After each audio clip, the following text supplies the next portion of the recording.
Hello, listeners. Today's episode is an important one to me because the main focus is around one mother's journey through postpartum anxiety. Statistics around postpartum mood disorders vary because, frankly, we do a shit job of screening for it. Symptoms can vary widely from one mother to another, and so many cases go completely undiagnosed. Some stats say upwards of 20% of moms have battled some type of postpartum mood disorder, but I believe, even anecdotally, that number is too low. If you go back and listen to all of my guests up to this point, most of them mentioned that they endured some level of postpartum mood disorder. I'm personally passionate about it because I myself experienced issues with my first child. I talk about all of that in episode 3 and how I felt completely disconnected emotionally from my child. So I put out a call to my fellow moms who would be willing to share their experiences with postpartum anxiety, depression, psychosis, baby blues, all of it, in hopes of shining a light on a problem that needs proper attention. I first sit down with Courrau. She is an operations director for a company that does in-home autism therapy for kids diagnosed within the spectrum of ASD. She has a 2-year-old daughter, and she really opens up about her start to being a mom and how anxiety overcame her during the first year. We talk about how sleep deprivation may have played a role, her attempt to seek professional help, and how it felt to go back to work in a startup space filled with young males, none of which had kids of their own. This is the first of 5 interviews I will be sharing that focuses specifically on postpartum mood disorders, so a big thank you to Laura and the other guests I will have on who speak so candidly about their experiences. Welcome to the This Is Parenting podcast, a show devoted to sharing the roller coaster journey of parenthood from moms and dads all over the world. I'm your host, Andrea Rhodes.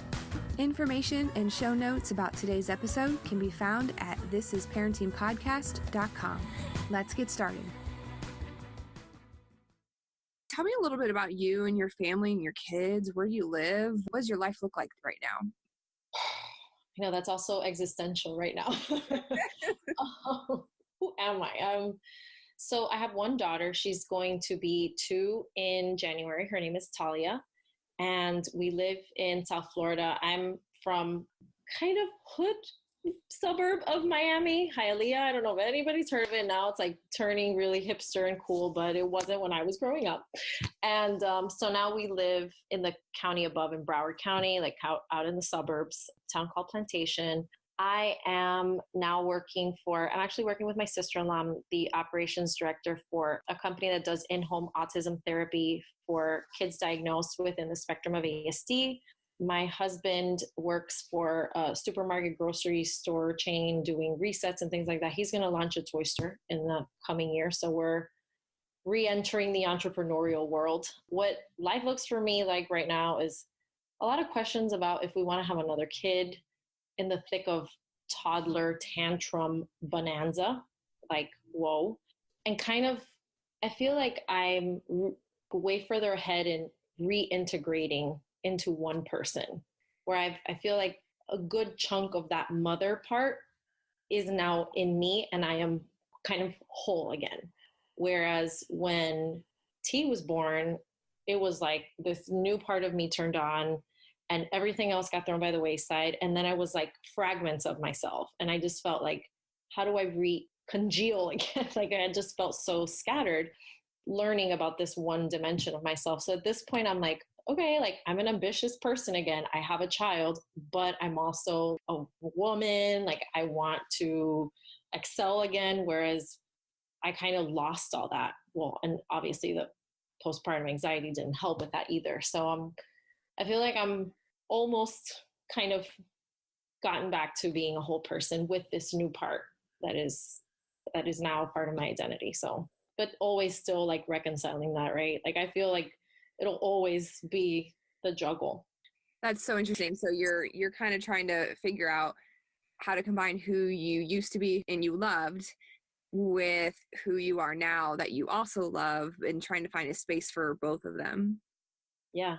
And I wouldn't even say it's just 2 parts, because then there's like the wife part, the friend part, the daughter part, the community person part, the self part, the mother part. And it's just like, how do all of these things, like in my mind, it's like a factorial of all the things. Like how do all the parts of me interact with each other? How does the daughter part of me interact with the mother part of me?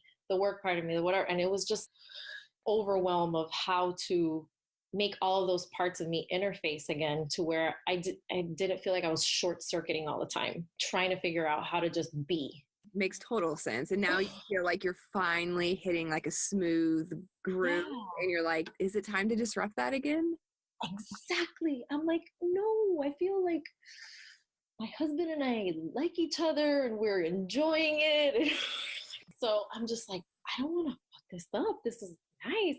You know, I already have enough interesting with a toddler on the floor or like slapping a kid yesterday at daycare. Like that's enough excitement. I don't know that I want to re-agitate the whole thing. So I know I'm not the first person or the last to ponder these questions. Yeah, well, it's similar, but to, I feel like, almost higher stakes when you decide to have a child to begin with, right? Before you have any children, and you have that discussion with your partner about whether it's time or not. And now you're kind of doing it all over again, but the stakes are higher. Well, and I feel like, one, in our case, so we had, and this is probably why my postpartum anxiety was so difficult, but we had multiple miscarriages beforehand. Like I lost 4 babies before we got I'm so sorry. And I was like, okay, this is not going to happen unless there's like medical intervention. I was like, I'm going to need like needles and endocrinologists. Like this is just, I finally like hit acceptance. I put it out of my mind. For his birthday, we went to a concert, got drunk, pregnant. And it was like, well, we're pregnant, you know? And I was in deep denial. I didn't take a pregnancy test until 30 days after my missed period. I was just like, there's no way. There's just no way. And I kind of wanted to not know in case I lost it, the baby. And I was like, I want to be like, oh, no, you see, I wasn't pregnant. But at that point, it was glaringly obvious. I think when I went to the doctor, finally, the doctor was like, you're 10 weeks. Like, why did it take you this long? And I was like, whoops. So for us, it was like, well, we're in it now. Now this version, like we know what is coming. A good version of it. Obviously, we wouldn't know what the dynamic with 2 kids would be like, but at least we have a very good understanding of what we're getting ourselves into. So, and it's tough to get 2 people on the same page too. And I vividly remember when my oldest was 3 and we kind of started talking about it again, we had the exact same concerns that you do, where we were like, we're finally in a good space with me and you and the 3 of us, and it's not as chaotic, and the 3-year-old can somewhat take care of himself and not die every 2 seconds. And so you're finally a little bit hands off with the child, and you have just a little bit of your own time back together again. And then you have to think about if you're willing to go back to 100% hands on with the newborn. And it's tough. There's no right or wrong, you know. It's whatever feels good, and you know, the decision timing makes sense. Yeah. I feel like, there's never going to be an answer. It's just a matter of either do it or don't do it, and then just live with, what you do, obviously. Tough choice. It's tough. There's no right answer. Okay, so let's get into your postpartum journey a little bit about it. And I know it's a sensitive subject, even if you're willing to talk about it and you're open to it, because it's traumatizing to say the least. And it's never the experience that you expect as a mother, and especially as a first-time mother. No one prepares you for that dark side of post-pregnancy if it does happen. So tell me a little bit more about what happened. How did you respond? What was that experience like? Yeah, so my kid T had really bad colic, legit colic. Like I could hear the gas bubbling inside of her poor little thing. I still think about that.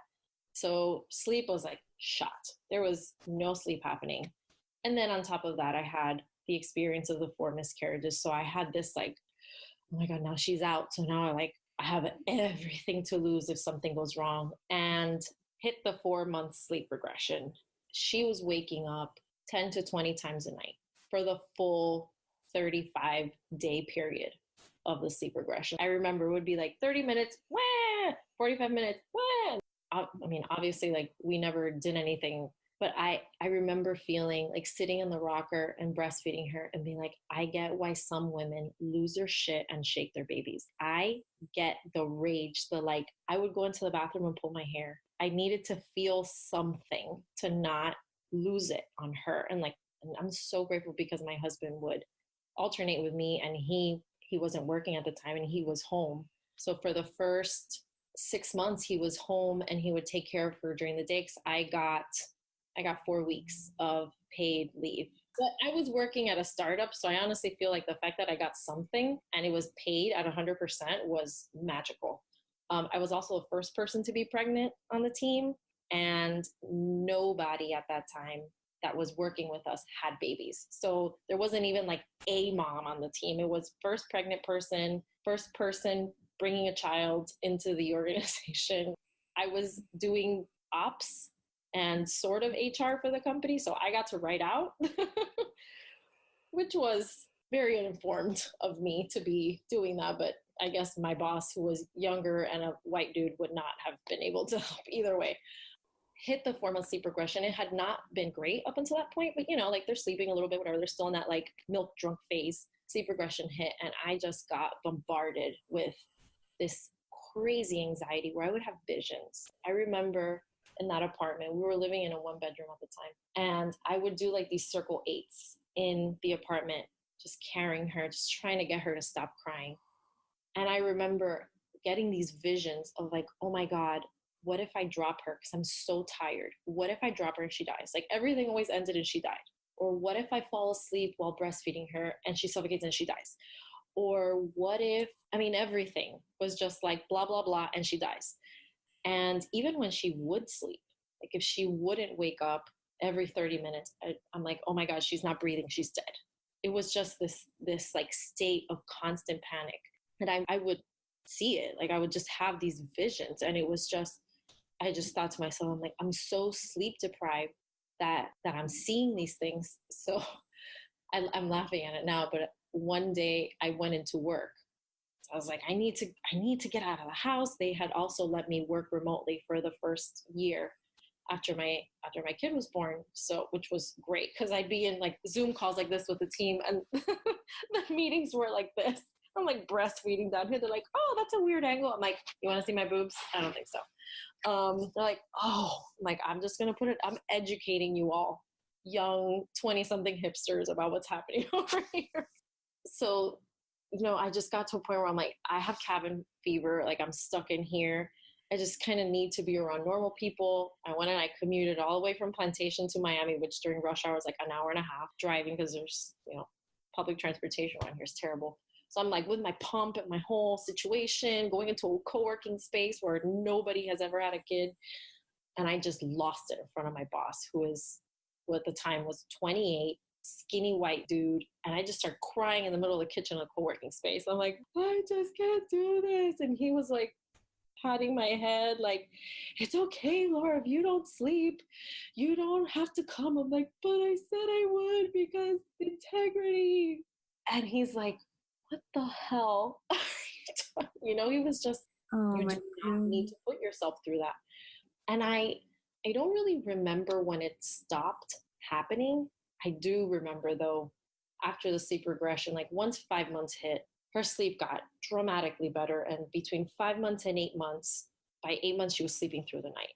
And I just remember feeling like, what is life? Like, what is this? What is this like other side of this shit-tastic waterfall of no sleep that I have been living on the other side of? Oh my God. And I would still have those, oh my God, she's napping for too long, or like, can I go in? And like my husband would literally need to restrain me from going into her room to check on her, to like see if I could catch a breath or like stick my finger or the mirror trick or whatever, because I just needed to know that she was, or I would obsessively look at the monitor. Okay, she moved. Okay, she's alive. And I can honestly tell you that I don't think I'm 100% out of it. I think I will always have that edge on the stressy side. And I'm a crier. I'm going to get emotional. I think I'm just always going to have that, especially with her. Even to this day, like she'll be napping and I know that she was really tired. Like they went to the park, my husband and her, or we took her somewhere and I know she's like pooped and she'll sleep 2.5, 3 hours. And I'm like, we really should go check on her. This is not normal. We should go get her. He's like, chill out. Like, let's finish having a glass of wine or like talking or whatever. No. Let's go. I think I'm just always going to be like this. And I think I manage it pretty well, but it's never going to go away. I have to talk myself off the ledge multiple times. I would even say a week.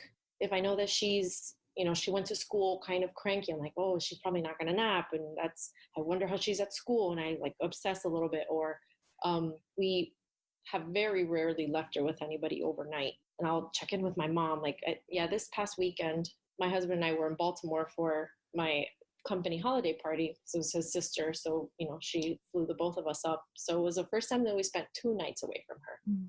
And I'm like, Mom, what the hell? What's going on? How much did she sleep? I want to know everything that she ate. When did she poop? When did she pee? When did you bathe her? What soap did you use? Like, I needed the whole, and my mom was like, I raised 3 kids. I'm like, I need to know these things. And sometimes I'm like, I probably would benefit from meds.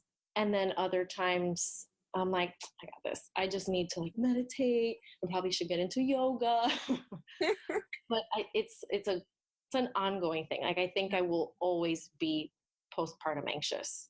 So did you ever get formally diagnosed or have, No.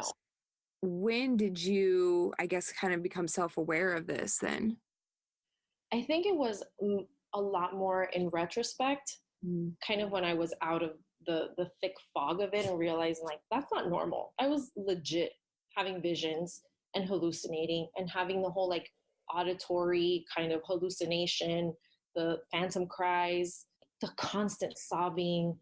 That's not normal. Like I knew myself, like my general disposition. While I was in it, I couldn't see it. But afterwards, and the thing is, like when my OB checked for it was at our 6-week checkup, I was pretty fine at that point, and really what they checked for was my uterus.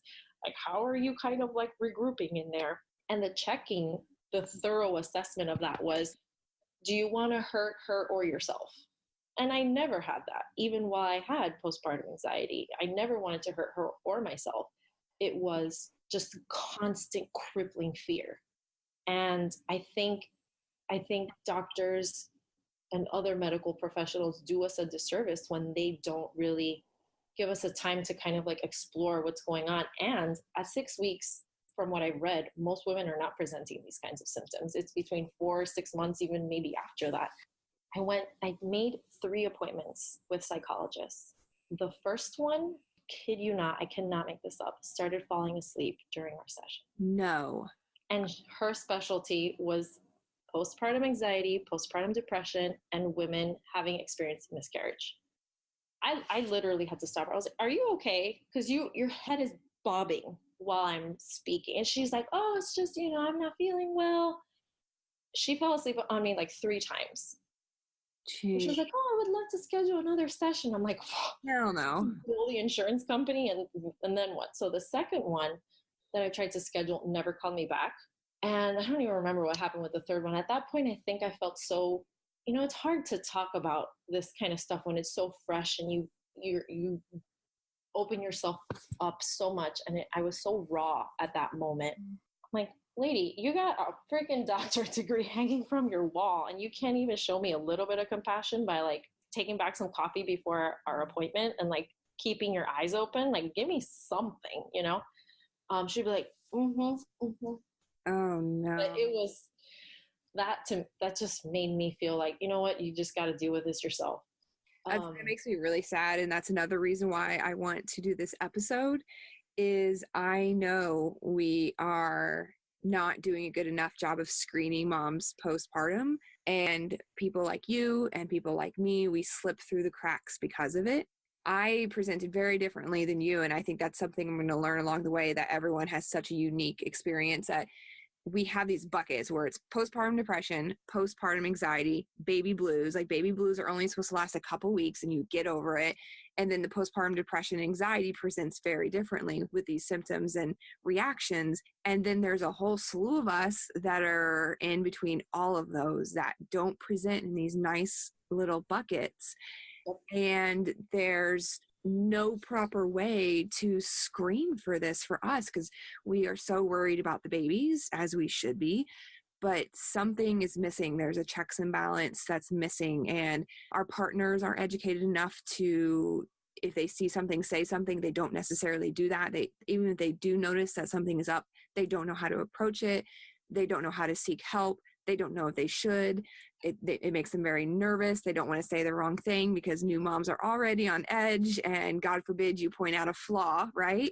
So there's so much working against new mothers that it's easy to see why we're slipping through the cracks. And it's another reason why I really want to do this episode, because I'm hoping that people who haven't had kids yet will hear it and will at least be a little bit more aware that these things are very, very common and present in a variety of ways, and can educate themselves and their partners ahead of time, where it's like, listen, bro, if I'm doing this and I am not myself, like you have to get me in and get help, and you have to advocate for me and my care and take care of me. And then our baby will also be taken care of because I will be better. Yeah, totally. And another thing that I feel, I don't regret the way that it all worked out for me, because, it's better to just kind of like all's well that ends well in this kind of scenario. But I feel like I also got so stuck on the idea of like, I have to exclusively breastfeed and not pump, not formula and breastfeed. And, it has to be this, because I was the first person in memory of my family. My mom never breastfed. My grandmothers never breastfed. That we know of, my great grandmothers never breastfed. So I felt like this thing. I had to carry this torch of like, be this new whatever. And I really wish I would have introduced formula earlier. Like that would have taken off so much pressure for me. I wish I would have started pumping earlier. I just wish I wouldn't have made it such a big point of contention for myself. Like I don't suck if my kid had to do formula at 3 months. I exclusively breastfed for 5 or 6 months. I don't remember. I think it was 5. And I breastfed in part through 9 months. My kid is solid. That girl is healthy. It's like she sucked all the antibodies and nutrition and like health and, beauty out of me. And she's great. I wish though, I would have been like, you know what? She's going to get formula right now so that I can get 2 hours of consecutive sleep, because I'm falling apart right now. And I don't know why I didn't think that was okay. One last question and I'll let you go. So you're thinking about having kid number 2. How will you approach this a little bit differently, or what have you learned with this postpartum journey that will change this next phase? I think before we decide to go ahead with kid number 2, or as soon as we find out that we are with kid number 2, because it seems to be our MO, I'm getting my ass like straight up into a therapist's office, because I feel there's still a lot of healing that needs to happen in regards to the miscarriages, everything that I went through with postpartum with my daughter, kind of the scenarios that I put myself in. I think if I can already have someone that I feel comfortable with, someone that I feel safe, that has a rapport with me, that can see that there's a big change, someone that my husband knows, like, hey, I got to get so-and-so doctor person, appointment, something, because my wife is acting off. If I already have that resource, that person on my side, I feel like everything will be completely different.